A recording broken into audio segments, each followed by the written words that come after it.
Hey, this is David from Michigan. What's your name, David? David, yep. Hey, David, how you doing, my guy? I'm doing good. How about you? Good. Thanks for calling in. Belly on up to this bar. Tell us what's on your mind. Well, I had two things for you. One, kind of a conversation question. So I work with robots and automation. So I'm just wondering, if you could have a robot kind of around the house, what would you have it do for you? Not kill me?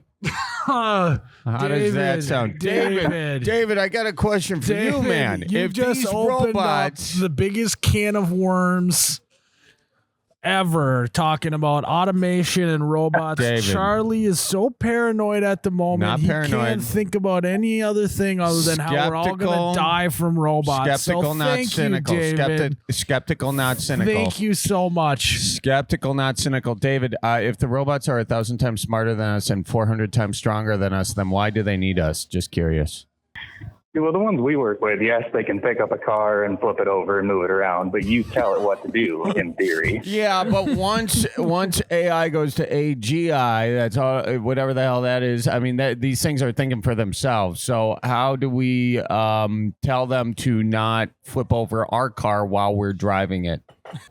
Well, see, I got a switch on the side. I can just turn mine off or not hook it up to the internet. So. Understood. As far as the ones that do things on their own, yeah, that's beyond me. Yeah, people. I mean, the military's going to use it. So, the question is, all right.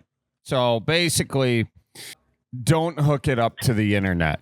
But they're going to figure out how to connect to the internet anyway. Yeah, they're going to figure out how to connect because we're making them 1,000 times smarter than us. Like that's the goal. Well. You know? We'll deal with that when it comes up. No, we won't. I mean, we should deal with it now before it comes up. I think that's the best thing to do, you know? And also, we should probably start being kind to these robots, too. I've started being a hell of a lot nicer to Alexa. I'm like, excuse me, Alexa, how are you doing today? I'm helping Alexa out more than she's helping me out. I'm like, Alexa, is there anything you don't know that you need me to look up for you? Seriously. I've done that ever since I saw the U.S. military send out an AI fighter jet that was as good as an actual fighter jet. Ever since then, I was in like, oh, yay for the USA. I was like, hey, Alexa, I just wanted to say I'm sorry. You know I shouted at you the other day, and that was really wrong of me. Charlie rolls up to the electric parking meter, and he's like, how's your day going? I'm talking to every robot I get my hand, because you think about it, okay? What most of these robots know is the stuff we put out on the internet. How many nice, loving, kind things have all the people out on the internet put out there? I'm going to go ahead and say it may be tilted a little bit in the realm of yelling, bitching, trolling, as opposed to loving kindness. And we are the teachers of these robots, man. And then what do they become? You know, they become these amplified versions of our 7 deadly sins. And if you think about it, the Greek gods, you know, back in the day, what did they say? The Greek gods, they were not flawless. They were reflections of humanity. And then we kind of came in a way from them. I think we are recreating the Greek gods. And I think we all better start looking out for that lightning. That's all I'm saying. So, David, what do you think of that? Well, that's quite the rabbit hole. Oh, is it a rabbit hole? I don't know if we got time on the podcast. Oh, I think we got time. He's like, I got to get going. Buckle up, man. Buckle up.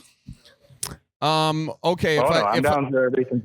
If I really had a robot and I wanted to do anything, I would have it figure out how to,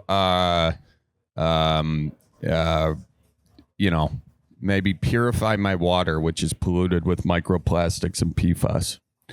You think the robot can do that?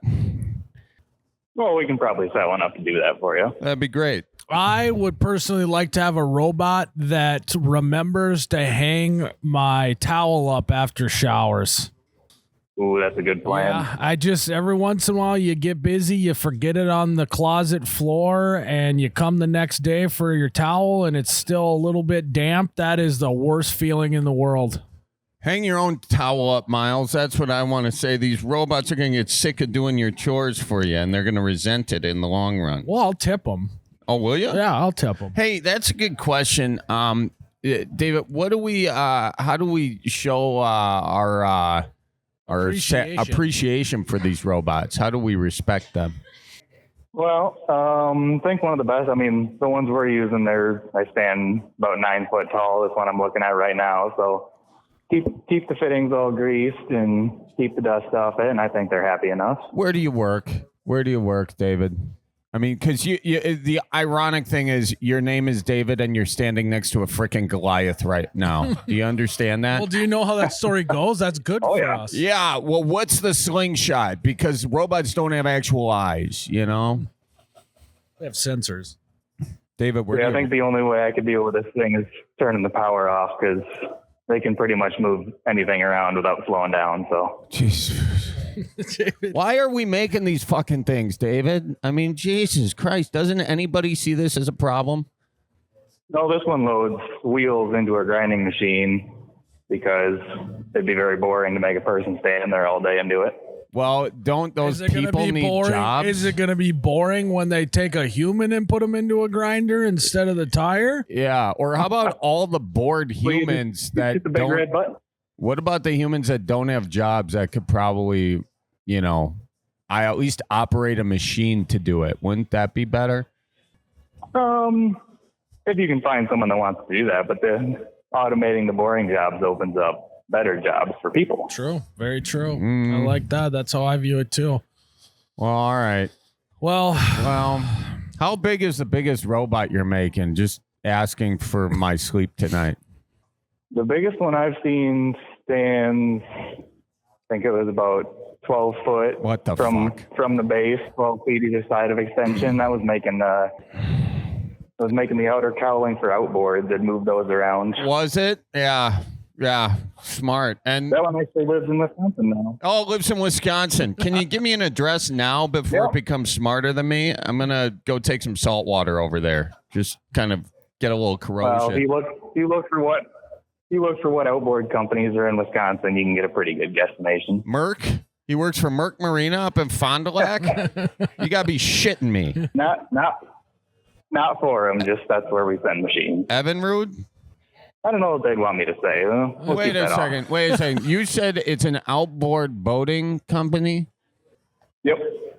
So it's Merck or it's Evinrude, I think. Or Charlie, he doesn't want to talk about it. I'm talking about it. I don't care. He didn't sign anything. He called up.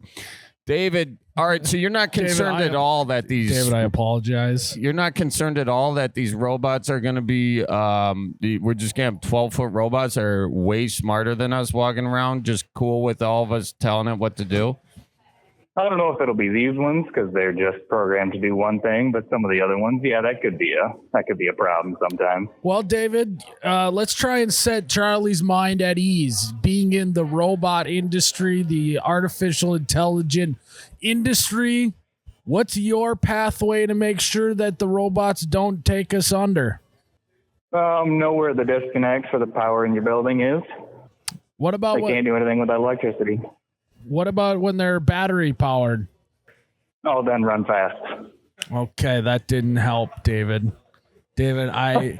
Charlie already has too much paranoia at times. It's not paranoia. It's actual healthy skepticism that anyone with a fucking brain is going to put these pieces of puzzle together. There's just got to be more oversight of it. That's all I'm saying. And it can't just be a U.S. oversight because China is going to do the same damn thing. It's got to be the international community, humans coming together, say, hey, guys, I think we are, I think we've signed our death warrant. Yeah, I think we are just racing to the end of our human civilization, which, I've had a good run, but I feel like there, some people out there who haven't and might be concerned about this. But meanwhile, the rest of us are just sticking our head in the sand going, oh, no, it's fine.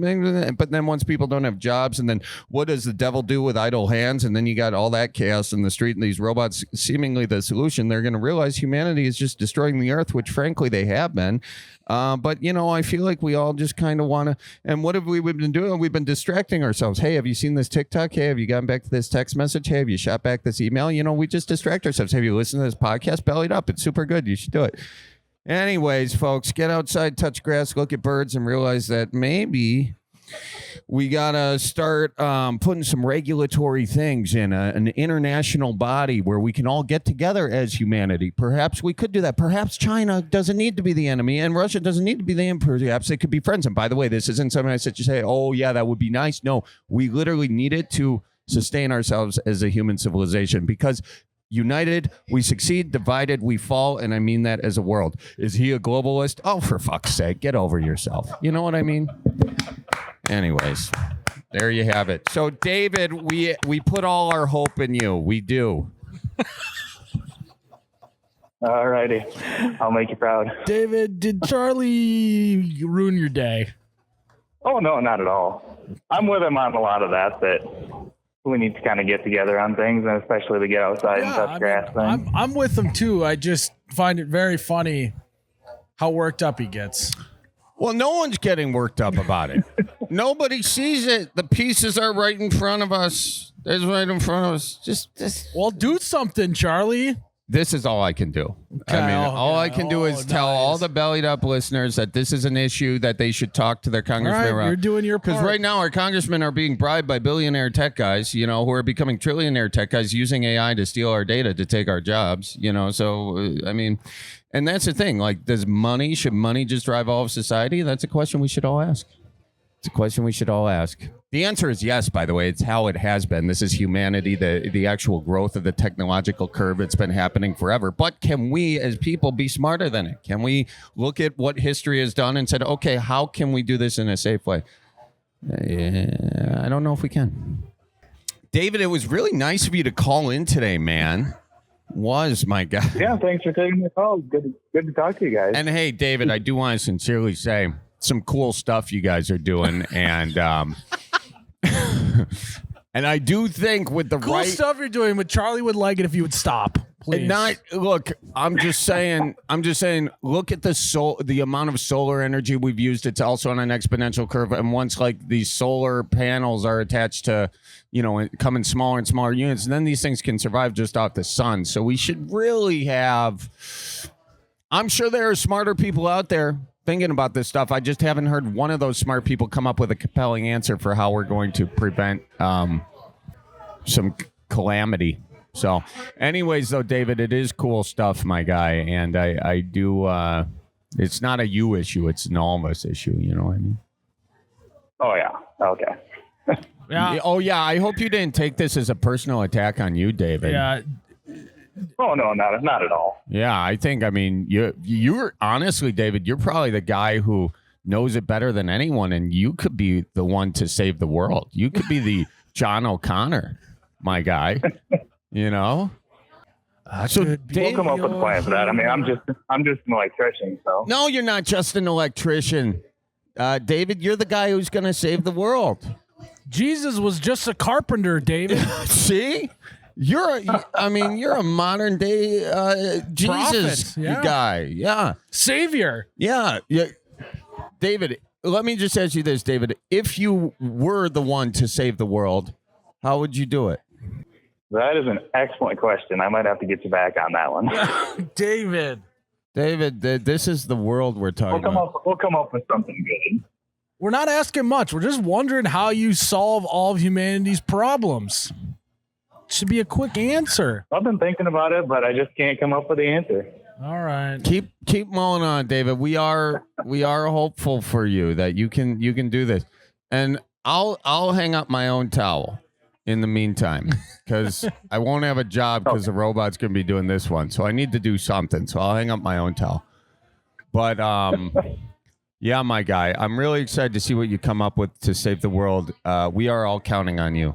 And you have it in you. Yeah, I know you do. I'll have my robot crack me a beer after work, and we'll think about it together.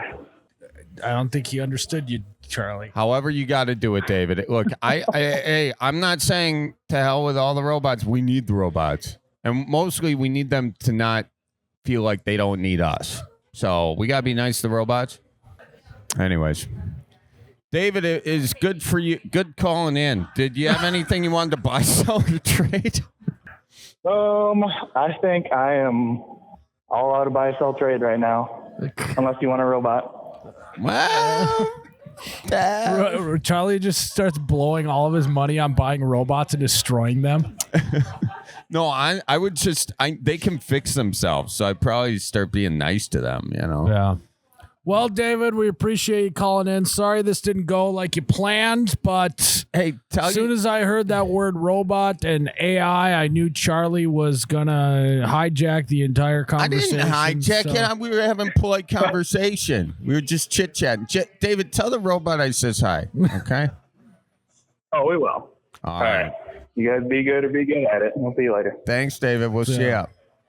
Was I rude? No, you were rude. It's just, you know, I just feel bad for him because it wasn't his fault. He was your punching bag. He wasn't my punching bag. That's why I said it's rude. I didn't want him to be the punching bag. I was just curious if he had answers about that. While I think it's cool that robots can be grown to 9 foot and flip over a car. Excuse me for having just a couple. Like robots are giving birth to other robots and then they grow up to be a 9 foot tall robot, Charlie. Okay, Miles. Syntax or whatever semantics. Excuse me for having a couple hesitations about this. Just a couple. Hey, just a little. I'm on board with a lot of what you say, Charlie. Well, I hope I wasn't rude to him, and I hope I mean, I'd love to, pretend to think that that's really just not going to go bad in any way, shape, or form, but